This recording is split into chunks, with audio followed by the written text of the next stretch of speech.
2026 சட்டமன்ற தேர்தலுக்கு பிறகு தமிழ்நாட்டின் அரசியல் களம் புதிய கணக்குகளை போட தொடங்கியிருக்கிறது.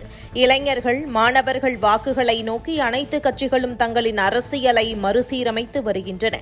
இந்த சூழலில் அதிமுகவின் மாணவரணி செயலாளராக இருந்த சிங்கை ராமச்சந்திரன் கட்சியின் அடிப்படை உறுப்பினர் உள்ளிட்ட அனைத்து பொறுப்புகளிலிருந்தும் விலகுவதாக அறிவித்திருப்பது அதிமுக வட்டாரத்தில் பரபரப்பை ஏற்படுத்தியுள்ளது. 2026 தேர்தல் படுதோல்விக்கு பிறகு மாவட்ட வாரியாக நிர்வாகிகளை சந்தித்து வருகிறார் அதிமுக பொதுச் செயலாளர் எடப்பாடி பழனிசாமி.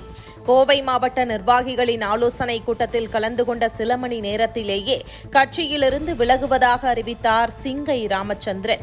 கூட்டத்தில் அவரை அவமானப்படுத்தும் வகையில் பொதுச் செயலாளர் உள்ளிட்ட மூத்த நிர்வாகிகள் நடந்து கொண்டதே இந்த முடிவுக்கு காரணம் என்றும் தகவல் வெளியானது. கூட்டத்திற்கு வரவே ராமச்சந்திரன் விரும்பவில்லையா? பொதுச் செயலாளரை பாராட்டி பேசினால்தான் பிடிக்கும், உண்மையை சொன்னால் பிடிக்காது என்று ஆரம்பத்திலேயே சொல்லிவிட்டார். அவர் சொன்னது போலவே நடந்தும் விட்டது. எடப்பாடியை பாராட்டி பேசியவர்களுக்கு 10 நிமிடங்கள் வரை பேச வாய்ப்பு கொடுக்கப்பட்டது.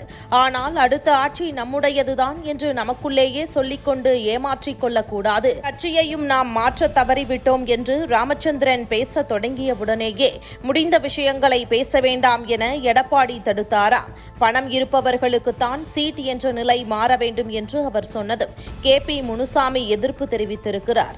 தொடர்ந்து நடுநிலையான மக்களிடம் கொண்டு செல்ல வேண்டும் என்று சொல்லிக் கொண்டிருக்கும் போதே பேசியது போதும் எல்லாவற்றையும் எழுதி கொடுத்து விடுங்கள் என்று எடப்பாடி சிங்கை ராமச்சந்திரனை உட்காரச் சொல்லியிருக்கிறார்.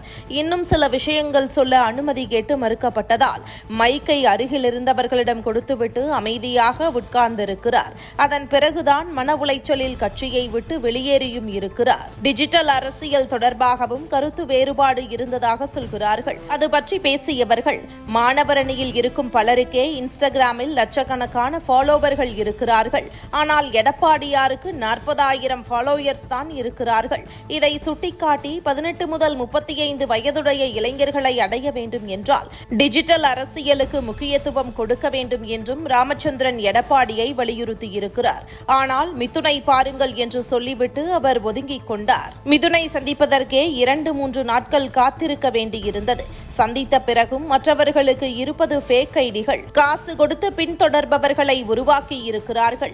இதெல்லாம் வெறும் பிம்பம்தான் என்று டிஜிட்டல் மீடியா பற்றி எந்தவித புரிதலும் இல்லாமல் பேசியிருக்கிறார் மிதுன். கட்சியின் டிஜிட்டல் செயல்பாடுகளை முழுமையாக கவனித்ததே மிதுன் அணிதான். எனவே இந்த தேர்தலில் அதிமுக நரேட்டிவ் அமைப்பதில் தோல்வியடைந்ததற்கு எடப்பாடி பழனிசாமியும் மிதுனும் தான் முழு பொறுப்பு என அதிமுக வட்டாரங்களே கூறுகிறது.